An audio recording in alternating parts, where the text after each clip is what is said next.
कुछ काम नहीं आता। किसी का संरक्षण, किसी का व्हाइट वॉश। अगर कुछ लोगों को ऐसा लगता है कि कोई चुंग-पोंग आके मेरा व्हाइट वॉश कर लेगा और मैं निकल लूँगा, well that's not happening baby. Anyway, तो पहली बात तो ये हमारा जी ये जो ट्रेड वाला मसला ये करना है, ये दूसरी हम चाहते हैं ट्रेड में जो जो बाज़ यहाँ फड़ी फँसी है, टेक्सटाइल है, फार्मा है, हम ईवी चाहते हैं और ज्वेलरी पे चाहते हैं कि ये जो हमारे एक्सपोर्ट्स है, इस पे हमें बहुत बेहतरीन टर्म्स मिले। संभवतः इस पे हमें कोई इम्पोर्ट ड्यूटी ना मिले, ये हमारी माँग है क्योंकि इससे एमएसएमई सेक्टर को और एमएसएमई सबसे बड़ा एम्प्लॉयमेंट जनरेटर है भारत में, उसको बड़ा फ़ायदा होने वाला है। यूके चाहता है जी, कहता है जी हमें मुझे अपने यूके की एक बेसिकली तो स्टोरी बताता हूँ, यूके की ये गले में फांस है। एक टाइम में UK was the biggest service economy of the world. अब भारत ने उसको टेक ओवर कर लिया। Bharat today is the biggest service economy of the world और ये हमारे यूके के जो मित्र हैं, जो भाई भाई लोग हैं, इनको इसकी तकलीफ है। कहते हैं यार हमें सर्विस सेक्टर का और कुछ ऐसे सेक्टरों का एक्सेस दो जो भारत ने कंप्लीटली डोमिनेट कर रखे, मतलब हमें भी थोड़ा बहुत, मतलब दाल में नमक जितनी जगह दे दो। उस पे वो ज़रूर बात करेंगे क्योंकि ये उनका ज्वेल इन द क्राउन होता था। वैसे क्राउन तो वैसे कोहिनूर भी वापस माँगेंगे, उस पे भी आ रहा हूँ, कोहिनूर कोहिनूर भी वापस माँगेंगे। तो बोले भाई इस पे ज़रा आप थोड़ा हमें रियायत दे दो, ये वो माँगने वाले हैं। और ये जो लेबर पार्टी वाले हैं, इनकी जो पीछे हरकतें रही है, जो इन्होंने यूके की भट्टा लगा बिठाया है, जो ये यूके को रशिया के साथ भिड़ा रहे हैं। तो जैसे मैंने आपको बताया कियर स्टारमर अपना थोड़ा इमेज मेकओवर करे, जी मैं बड़े-बड़े एफटीए कर रहा हूँ। We are not only those warmongers, we are not only those conservative people, we are also looking to economy. जो जबकि इनको इकोनॉमी वगैरह आती नहीं, we are also looking to economy, we are also looking to you know एक ये एक जैसे कहते हैं ना एक पॉलिटिकल ऑप्टिक्स, एक नेगोशिएशन ऑप्टिक्स कि हम मोदी जी यहाँ आए, हमने नेगोशिएट किया, हमने बहुत चीज़ें की, हमने बहुत चीज़ें की थी, बहुत कुछ हम कर रहे हैं। और मेरे को लगता है कि जो ये चीज़ें अभी मैं देख रहा हूँ, जो मोदी जी का वहाँ जाना देख रहा हूँ, अगर आप मुझसे पूछेंगे, तो सर मुझे लगता है कि ये जो ट्रेड डील है, ये जुलाई के एंड में आपको कागज़ों पे दिख जाएगी। मतलब it will be kind of announced by the July end that is my take on it क्योंकि ट्रेड डील जुलाई के एंड में आपके सामने आ जानी चाहिए, ये मेरा मानना है। और ये जो ब्रेक्सिट के बाद यूके का थोड़ा दिमाग ठीक भी हुआ, खराब भी हुआ।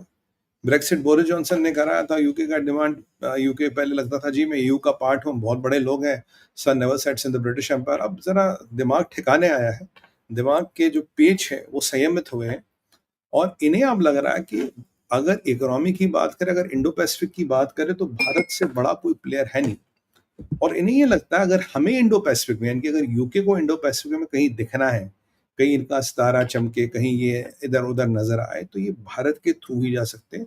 और इंडो पैसिफिक में जिसे मैं कहूँगा ना एक हिंज कंट्री, कब्ज़ा नहीं कहता था, कब्ज़ा, जिस पे सारा घूमता है, तो वो हिंज भारत है।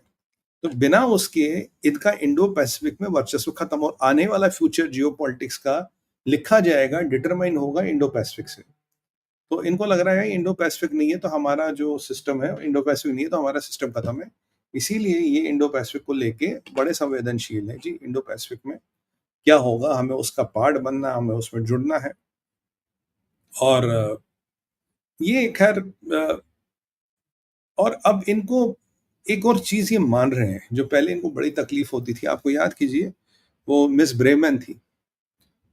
क्या ब्रेमेन था उसका नाम? उन्होंने जो किया बोला हम आपके साथ एफटीए करेंगे पर ये माइग्रेशन और मोबिलिटी वाला एग्रीमेंट नहीं करेंगे। मतलब सुवा ब्रेमेन या कोई थी वो। भारत की रूट के तो नहीं थी पर उसके पार्ट ऑफ हर रूट्स वर भारतीय।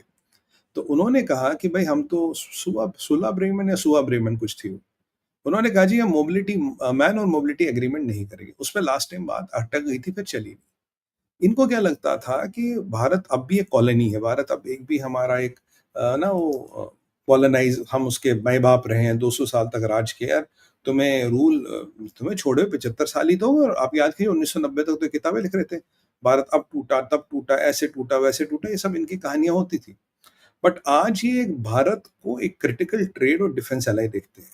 वो ज़माना गया, जब हमने इनकी ट्रेड डील को पीछे धक्का मारा, तब से ज़रा इनका दिमाग ठिकाने पे आया। अब आज यूके में जो बदलाव है, जो सुवा ब्रेमैन वाले आप स्टंट देखेंगे और आज से कंपेयर करेंगे, आज इन्हें लगता है भाई भारत एक इम्पोर्टेंट ट्रेड और एक डिफेंस एलाई है, आप इसको ऐसे नहीं देख सकते।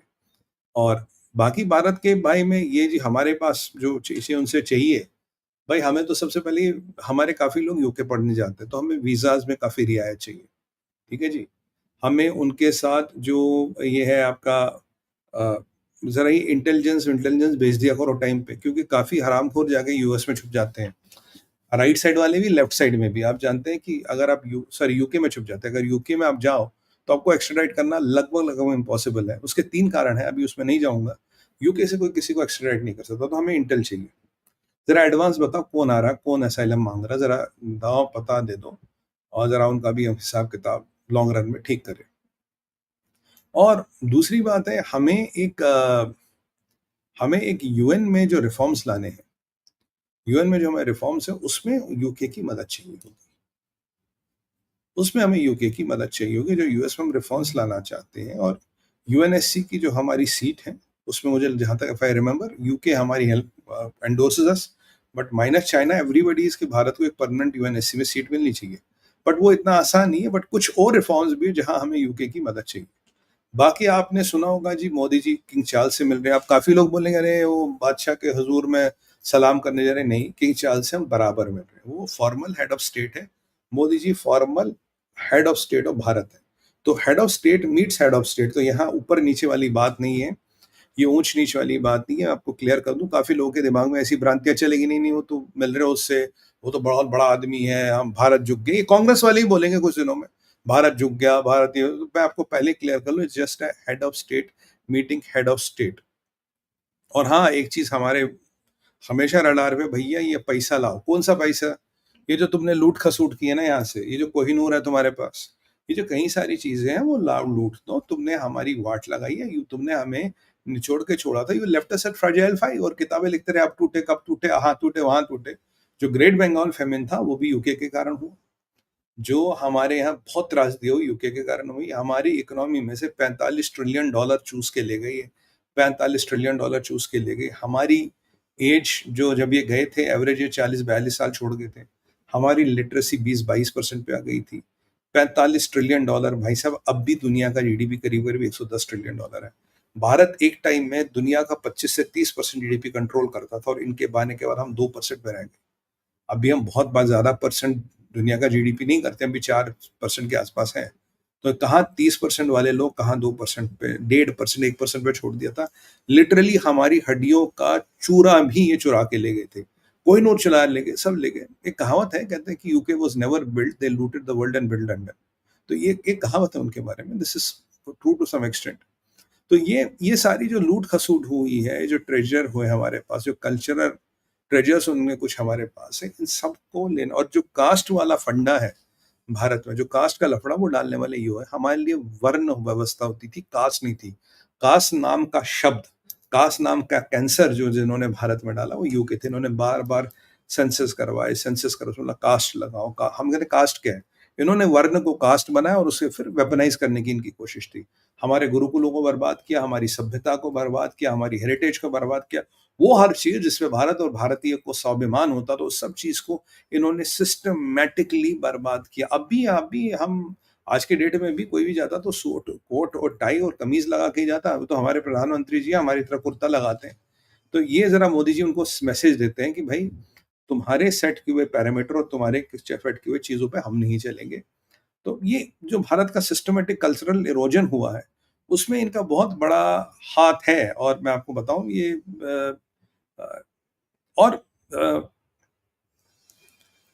ये हाथ अब भी कहीं न कहीं चल रहा है, राइट? ये कहीं न कहीं चल रहा है। और हम सीधा एक लंदन को मैसेज दे रहे हैं कि भाई हम यहाँ नेगोशिएट करने आ रहे हैं, तुम्हारे से भीख माँगने नहीं आ रहे थे। याद कीजिए क्रायोजेनिक इंजन पे नंबी नारायण जी को लिटरली उनके पास जाके हाथ-पैर जोड़ने पड़े थे। वो भी भारत था। आज का भारत है कि वो कहता है हमारे से ट्रेड करो, हमारी आपके ट्रेड पैक्ट की हमारी ज़रूरत है। तो भारत वहाँ व्यापार करने जा रहा है, भारत वहाँ भीख माँगने नहीं जा रहा। ये इनको बहुत क्लियरली हम समझा रहे हैं। और देखिए लंदन का एक बहुत बड़ा, एक और बात आपको बताऊँ, यूके में 2 बड़ी चीज़ें हैं। एक है बहुत बड़ा फाइनेंशियल सिस्टम यूके से चलता है। अगर न्यूयॉर्क से चलता है, तो एक उतना तो नहीं, एक छोटा अच्छा खासा साइज़ का फाइनेंशियल सिस्टम लंदन से चलता है।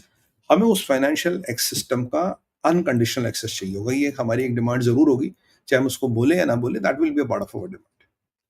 दूसरा, ये जो हमारे इकोनॉमिक ऑफेंडर्स वहाँ हैं, इन पे बात होगी, भैया ये इकोनॉमिक ऑफेंडर्स कब दे रहे हो हमें? और लंदन में ही, यूके में ही एक सिटी ऑफ लंदन है। ये city of London deep state का हेडक्वार्टर मानी जाती है। कहते हैं डीप स्टेट का जो हेडक्वार्टर दुनिया में कहीं है, वो सिटी ऑफ लंदन है।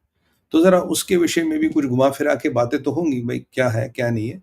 कुछ और पॉइंट है यूके के, मैं आपको थोड़ी देर में उस पे और बात करूँगा, अब थोड़ा समय भी काफ़ी निकल गया, तो ज़रा मौज़ू पे बात करें। तो ये